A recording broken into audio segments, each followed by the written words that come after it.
Mindset drives performance, but can you actually change it?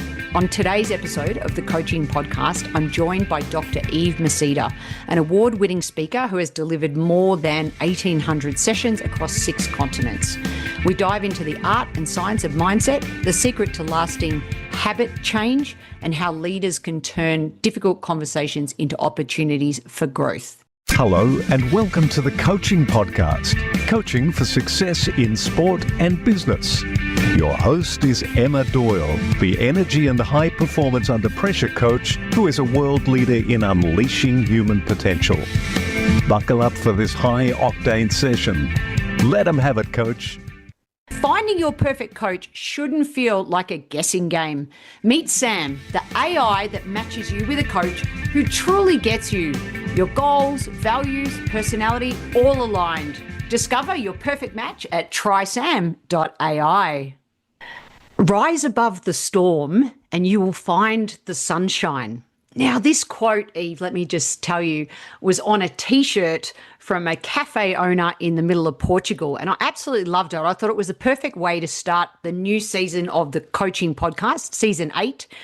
Dr. Eve Meceda, it's great to have you on the show. So welcome. And what does that quote spark for you? The totally honest answer as a road warrior is thinking about all the times I've taken off from somewhere and you're in the clouds. And then, of course, you cross the clouds and the sun is still up there. So all of my fellow road warriors out there will, I think, probably recognize that. I mean, the thing that it makes me think about from a non-literal and more metaphorical sense is I suspect exactly what it's intended to do, which is a reminder that, as tough as any moment, situation, whatever it might be, there is still awesomeness out there, and your job is to get through whatever the particular challenge is that's clouding your vision and get to the sunshine, which is still there, light at the end of the tunnel, basically. Yeah. So what a great segue to talk about difficult conversations. I know it's one of your hot topics that you love to discuss. And of course, we're both fellow Vistage speakers. And I did reach out to you. I'm very inspired to meet other great speakers in the Vistage world. So let's just unpack it first. Like, when we're talking about a difficult conversation, what are we talking about? Yeah. And how does that differ from conflict, or does it, in the workplace? So let me back up just a little bit in terms of how I even came to be interested in the concept of difficult conversations, because there's a little bit of a path there that might be helpful to understand.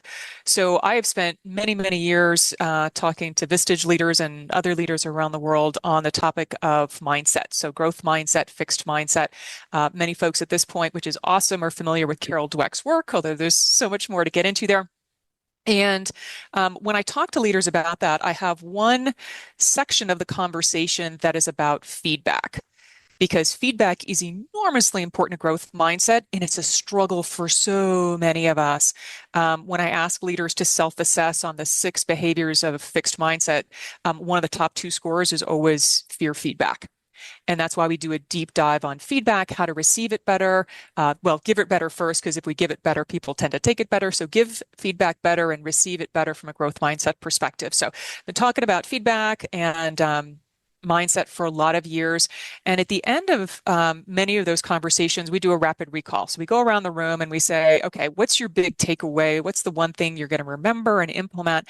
And so often some element of the feedback conversation is what people highlight for themselves and for others. And I realized at a certain point that there was just so much more to talk about in this space, but we only had so much time because it was a mindset conversation. Feedback was one part of that.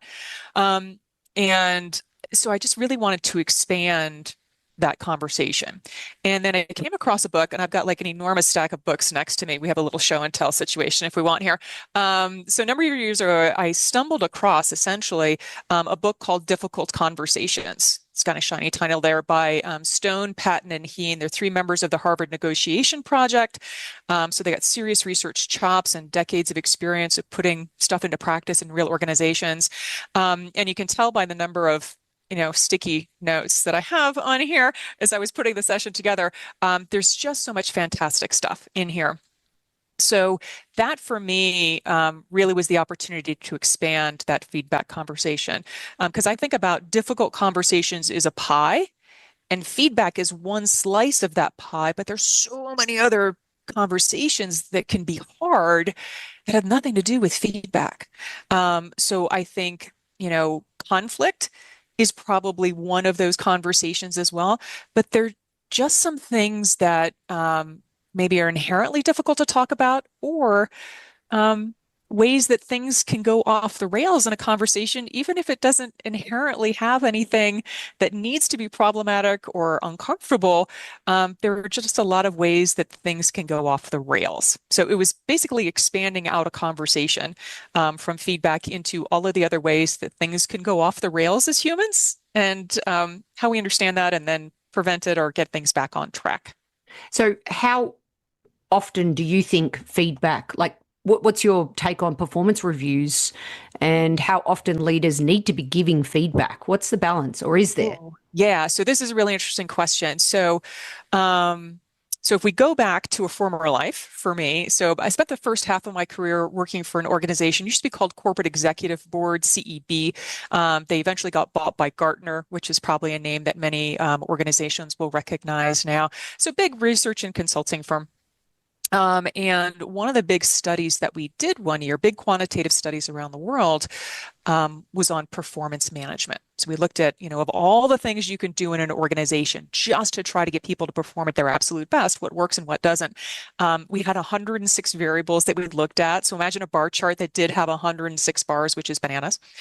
The number one driver of performance, the thing that increased performance more than anything else that we looked at, was fair and accurate informal feedback. Fair and accurate informal feedback. I call it the TSA approach to feedback. If you see something, say something, and sooner rather than later. People who are consistently getting that kind of feedback, fair and accurate informal feedback, are outperforming people who are not getting it by 39.1%. I mean, that was a stupid large impact on performance just based on one factor alone, because we controlled for everything else. So that is always where I want to start the conversation with people about feedback. We get really kind of concerned about the performance reviews and how we do that and how often and what does it look like in 360s. But at the end of the day, the number one driver of performance, catch people doing stuff right, catch people doing stuff wrong. And the informal feedback was basically everything outside of the formal performance review. So, I mean, we looked at formal performance reviews as well. They were way lower down in terms of their impact. And that is even sort of assuming that they're done well, which they really often aren't. My encouragement to organizations is always, there are reasons sometimes, I think, to do formal performance reviews for compliance and, CYA and various other things there, but that's not where the actual performance value is. It's in the day-to-day stuff and for the record, it's praise and feedback, praise and criticism. We sometimes forget that praise is a form of feedback too. So catch people doing stuff right, catch people doing stuff wrong. That's the beauty. What do you think of the sandwich effect? So this is one of the things that comes up a lot, because in the mindset sessions, I have a section where I walk leaders through an opportunity to identify their own feedback preferences. So when you're receiving feedback, what do you like? What do you prefer? Most leaders have never thought about that. Everybody thinks like, I don't have any preferences. And then we get to the end and everybody's got this huge list of things they like and hate. So everybody does have them. And one of the things I talk about in there is like, what percentage or proportion of praise versus criticism do you prefer? And there is enormous variation in this. Some people actually really like the sandwich, right? Praise, criticism, praise. Works great. Other people detest it with the white-hot intensity of 1,000 suns. Some people actually don't like praise at all. It skeeves them out, makes them super uncomfortable. They said, I just want constructive criticism. Tell me what I messed up. Tell me what to do better. Save the praise for somebody who cares. And when I first started hearing that years ago, I was like, that's not real. It is so true. Some people really don't like it at all. So I find that it is highly, highly, highly individual. And there's just no substitute for identifying your own preferences. And if you're a leader, asking people who you have the opportunity to give feedback to on any kind of regular basis, what their preferences are. Well, you're singing to the philosophy of why we do the coaching podcast, because, at the end of the day, great coaches individualize their leadership. And that, just knowing, how do you like to receive feedback? That question is so simple yet so powerful. So let's go to fixed versus growth mindset. Yeah. Yes, you mentioned plenty of people have heard of Carol Dweck, and shout out to the amazing work that she did so long ago. Give us just a quick recap, even for those who know it. It's a great way to kick off this topic. Yeah, for sure. So mindset is basically your beliefs about how the world works, and most importantly, how people work. And for each of the mindset, there's a belief, very different belief, that leads to different behaviors, that leads to different outcomes. So in fixed mindset, the less awesome one, kind of obviously based on the name, the belief is intelligence and skills are inherent traits. You either have them or you don't. Life's a genetic card game. You get the cards you get. Your job is to play to those strengths because that's what you got to work with. That leads to 6 really unfortunate behaviors. The first is trying to prove that you got the best card in the deck, which is the smart card. So your job is basically to prove yourself. When you think that's what you have to do, and everybody else is doing the same thing, you're just trying to play the game better than everybody else. There are a number of behaviors we see as a result of that. Avoiding challenges. You want to figure out what you're good at, stay in the box. Giving up easily. If I do step out and try something and fail, I'm right back in the box. Disdaining effort. Effort is kind of for suckers who didn't get good cards, and that's not me. Another big one, fear feedback. I mentioned that earlier. That's a huge one because my job is to prove myself. I'm not interested in anything that says you're less than perfect, because that by definition means you failed. And the last one is resent others. So it's very much a scarcity rather than abundance mindset. There's only so much order to go around. If you have more, I have less. That's not good. We see a lot of really unhealthy types of competitiveness in that space as well, which is not great. And all of that leads to a performance curve that looks like figure out my strengths, the good cards I was dealt, play to those strengths, get to a certain point, get scared and plateau. So get to the point where I know I can reliably nail it every time and then stay there. So that's fixed mindset. The way better one is growth mindset. Fundamental belief is different, which is intelligence and skills are largely a result of learning and effort. So it's not how you start, it's how you finish. And how you finish largely up to you as a result of how hard you're willing to work and how much you're willing to learn. Leads to a really different set of behaviors, which is I'm not trying to prove myself or look smart. My number one job is to learn as much as I can, grow as much as I can, which means we basically have the other opposite 5 behaviors. We love challenges. We embrace effort. Let's see, keep trying. Of course, if at first you don't succeed, try again. Leverage feedback and then be inspired by others.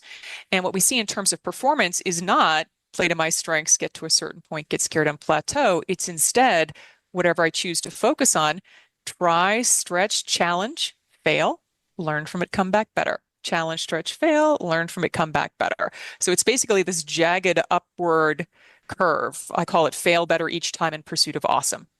So that could be the tagline for this episode. It's fantastic. I mean, it's something I've used in my own life for sure. Yeah. Well, thank you for clarifying that. As a leader, you're seeing some of these fixed mindset behaviors coming up. Mm-hmm. So what do you do about it? Yeah. Well, first question is, are you seeing them in yourselves? Are you seeing it in other people? So, because I can have either of those conversations. So depending upon where we want to start, which one you want? You want to start with when leaders see it in themselves, or maybe don't see it in themselves, or we want to talk about everybody else in the organization? What's your preference? Self-awareness. Yeah.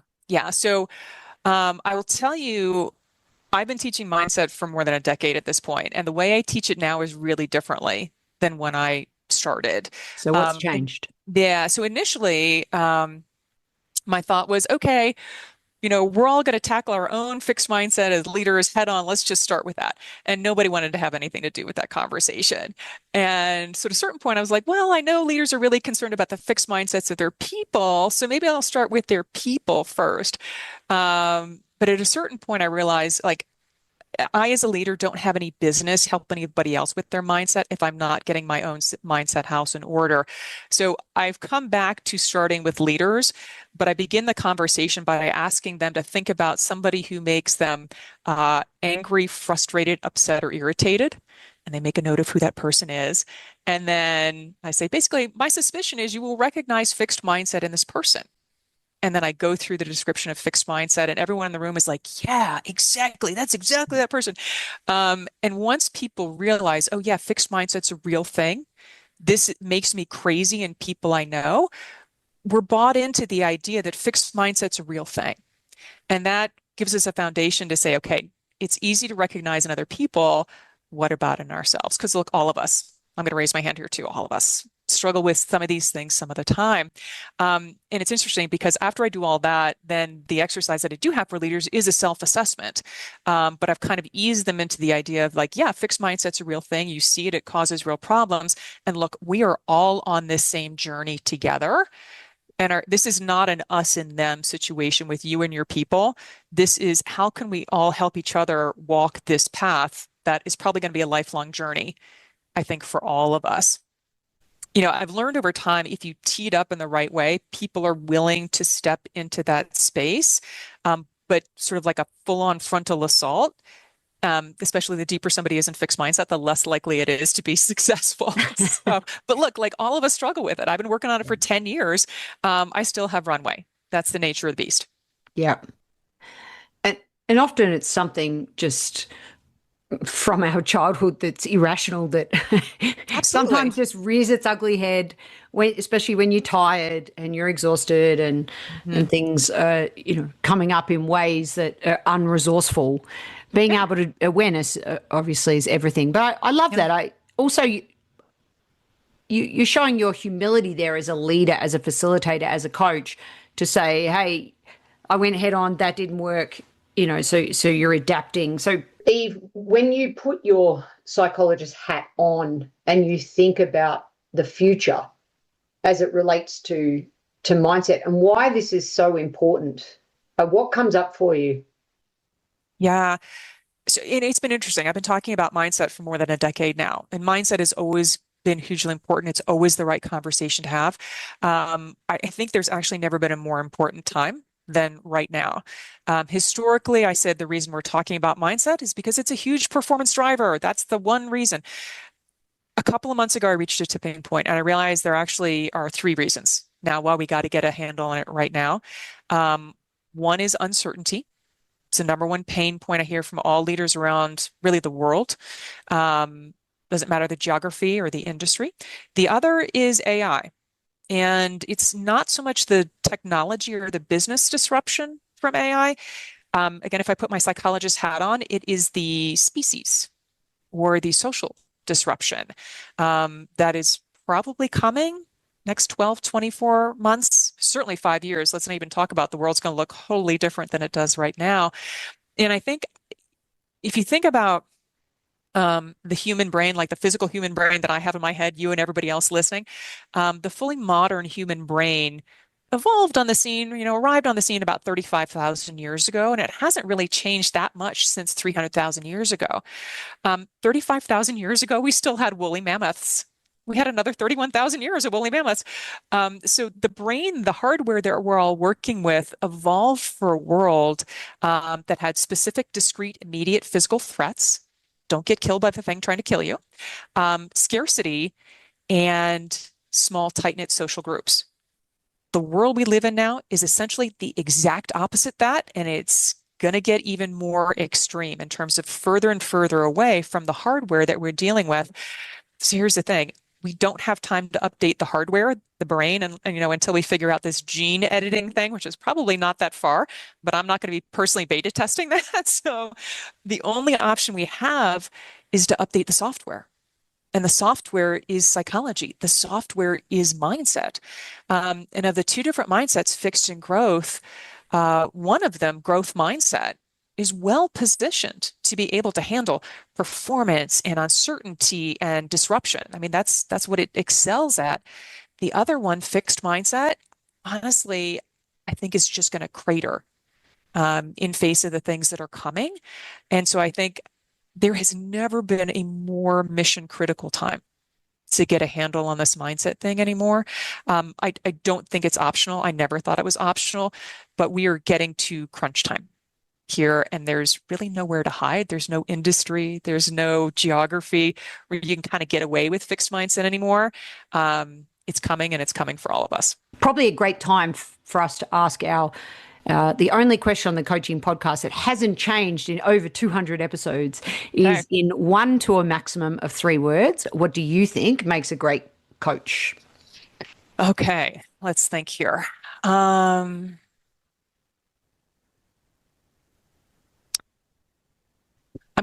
Okay. So empathy, including a lot of things in that.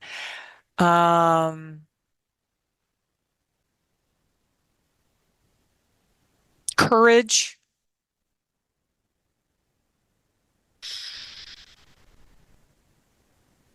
Vulnerability. Okay. Can you share a story or a time in your life, especially as it relates to courage? When I've been on which side of it, does it matter which side of it? Is it a coaching thing or just any sort of courage story? Yeah. Any sort of courage story. Wow. Okay. One of the most recent ones is, can't remember if we talked about this when you and I chatted in person. But I'm 56 now.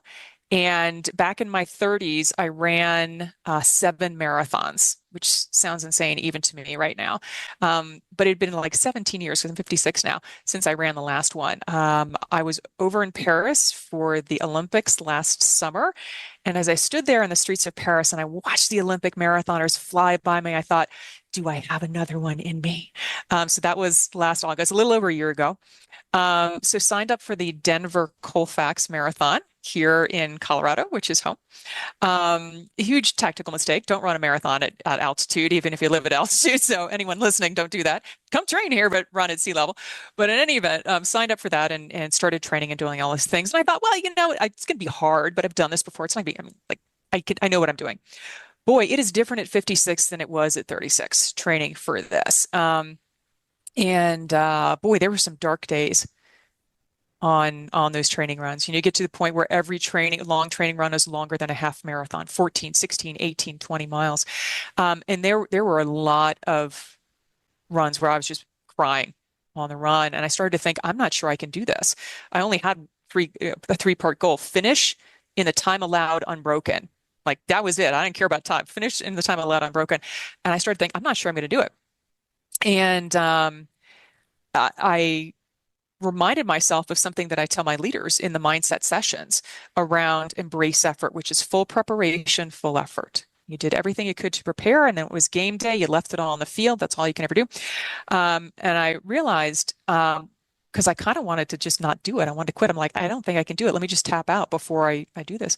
And I thought, Eve, your job is to do everything you can to prepare. And on race day, you go out there and you do the best you can. If it's enough, great. If it's not, at least you gave it everything that you had and you lived in the growth mindset space. And what I came to ultimately is kind of my mantra on those long runs was, I would rather fail with courage, fail with honor than quit from cowardice.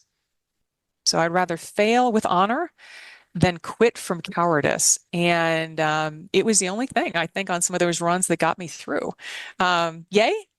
Story has a happy ending, managed to do it just in the time allowed, but did it. But it was really one of the bigger calls to courage. And it was the growth mindset stuff that I teach my leaders that got me through that and got me to the start line that day. I I like hearing those stories. And this is, let me tell you why. So often we stand in front of others and say, this content is really amazing and you should live and breathe it every day. But even as facilitators ourselves, when we work on ourselves, we're living and breathing what does come up because we are human. And even coming back from Portugal, hiking the Fisherman's Trail up the west coast, no one told us that 80% of the walk would be on soft sand, right? We didn't train on soft sand. And there was, sometimes some of the walks were 20K plus, and you're like, hang on a minute, this is not fun. This is, yes, the scenery's enjoyable, but it was like every other beach. Oh, that's an amazing beach. That's an amazing beach. But the sand. And so the inner voice becomes so critical. And what we say to ourselves and how we, you've just reframed it. Hey, I want to quit. I don't think I can do this. You're acknowledging the vulnerability of all those honest comments that were coming up for you. And then to be able to go, hey, you know what? Fail with honor. That simple. And not letting that overtake you. So that's not easy, is it? Let's just make that statement. And let's really talk about go into habits now.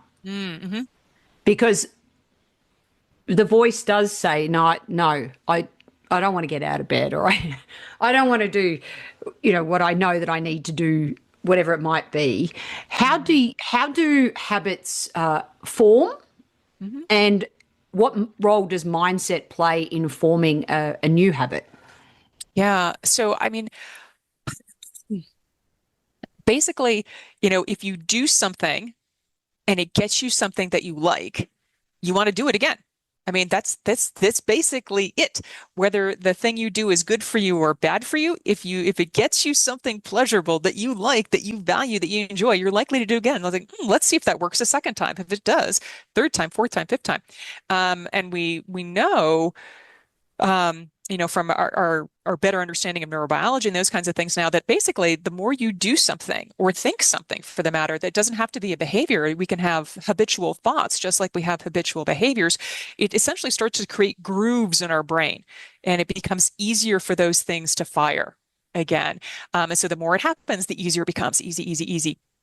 So, I mean, it's you do something, you get something you like, you try it again, and the more it happens, voila, you have a habit, whether it's serving you well or not. And so I think the beauty of James Clear and the Atomic Habits, which is the work that I base my habits conversation on, is that it really breaks it down into an understanding of all habits, whether they're good habits or bad habits, thought habits or behavior habits, have the same four parts, right? And once you understand what the parts are, then you can figure out how to address each of those to either increase a good habit, hopefully, or decrease a bad habit. And anything that has a system that's really easy to understand and easy to apply. Like I like to say, by the end of the conversation around habits, it should seem stupidly obvious. Like if it seems stupidly obvious, I have done my job. So what are the four parts? So 4 parts: cue, craving, response, and reward. So the cue is the trigger, the things that tells your brain, hey, time to do the habit or think the habit if it's a thought habit.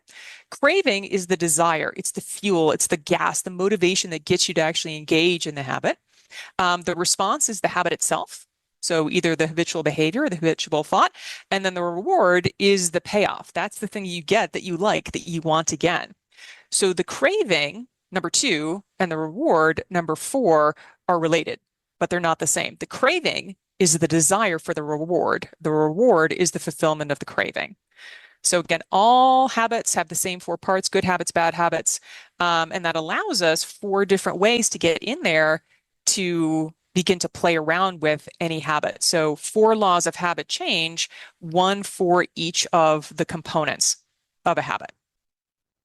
So if we want to talk about what the 4 laws of habit change are, the first one is make it obvious, right? So you have to make the cue obvious, the trigger. So if you want to drink a liter of water every day, you leave water bottles around everywhere you can see them as a reminder to drink the water, right? A lot of our brain is devoted to visual processing, so visual cues are helpful. You put reminders on your phone or on your watch or whatever it might be. The next one is make it attractive. So you have to make it the craving, appealing, desirable, something you actually want to do. One of the things I've often talked about is what you're trying to do is work out more often. How do you make the workouts more attractive? Well, if you think, oh, the best cardio I can do is running, but in the dark recesses of your heart, you hate running, don't pick running. That's not attractive. That's not appealing. Maybe you like Zumba or cycling or hiking or swimming. Pick that. It's going to be much more attractive, much more appealing to you. The next one is make it easy. So this is for the actual response. You have to make it just stupidly easy. Remove all of the sources of friction from the habit itself, all the excuses you might come up with why you don't want to do it that way. Just take it out of there. Make it really, really easy for yourself to do the thing. If you do want to go for a run every morning, you leave your workout clothes sitting out at the bottom of the bed. That's obvious and easy as well. You don't sign up necessarily for the, fancy yoga studio across town where everybody's 10 times better than you. You find an online course where you can drop and plank at home in the privacy of your own home, kind of thing. Nobody has to know. If you can't do downward dog or touch your toes, it's fine. And the last one, the reward, you have to make it satisfying. And when I work with people on this one, on habits, this is often the biggest challenge.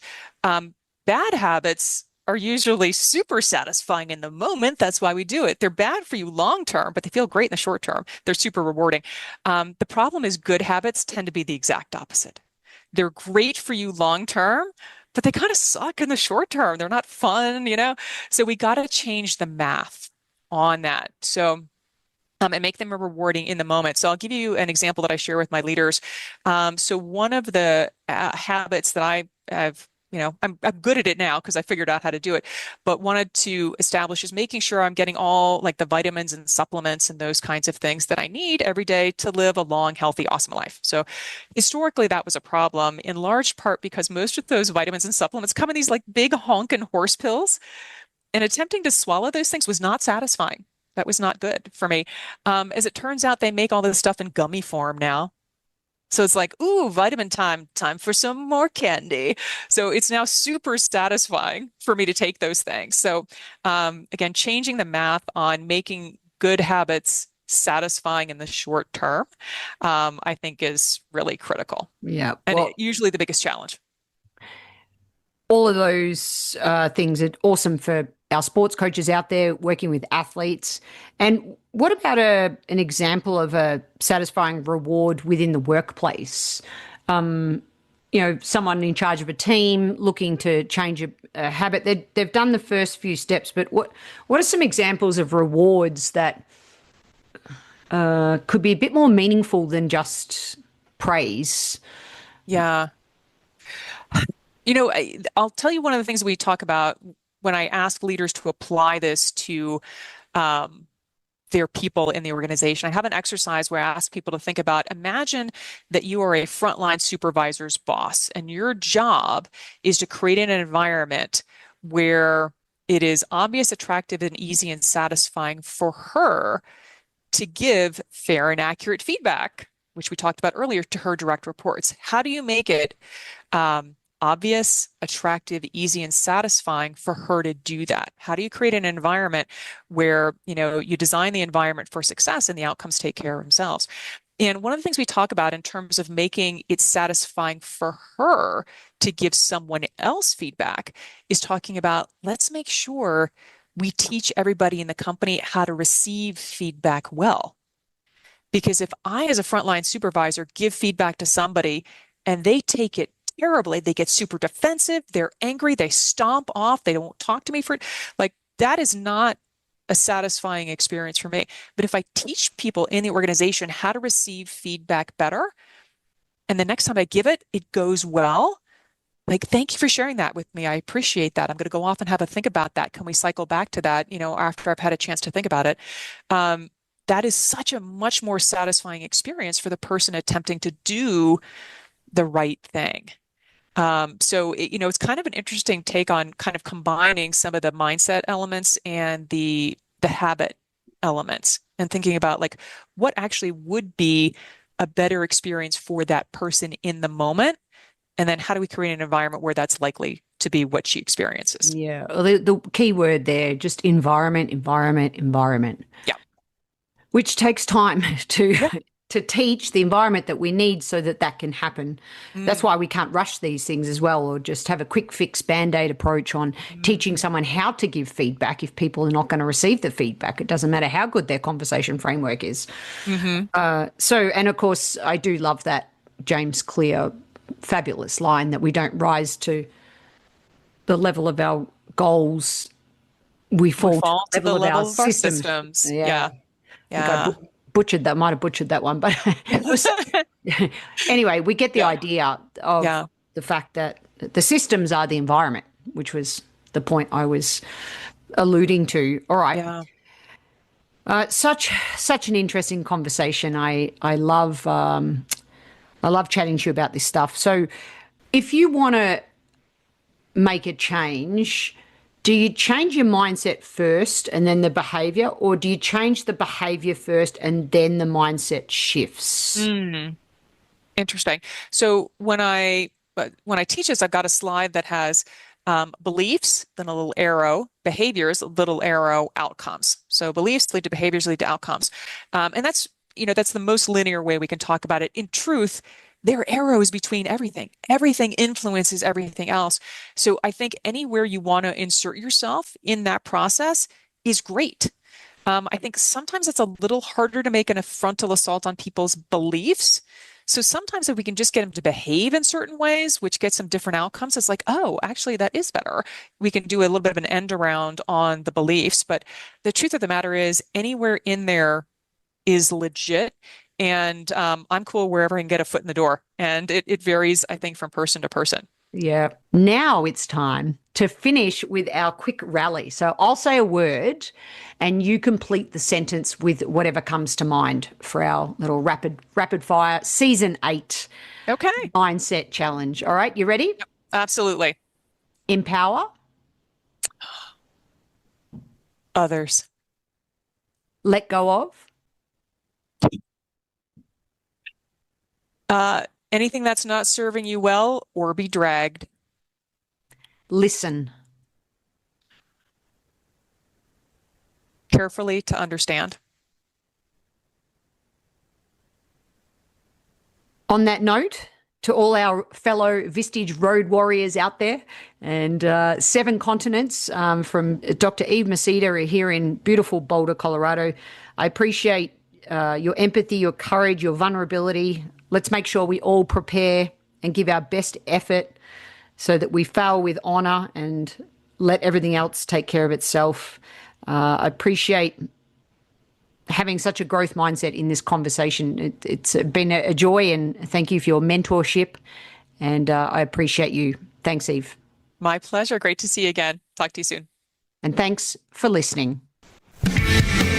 The Coaching Podcast is sponsored by Transition Coach for Athletes, a global coaching, mentoring, and U.S. college sporting scholarship placement service. The service helps athletes navigate the often challenging world of choosing your best college fit while maximizing sports performance. Visit www.transitioncoachforathletes.com. If you enjoyed this episode, please leave a rating review on your podcast listening device. And don't forget to tell a fellow coach about the show. The ball is in your court to take action and enjoy your coaching.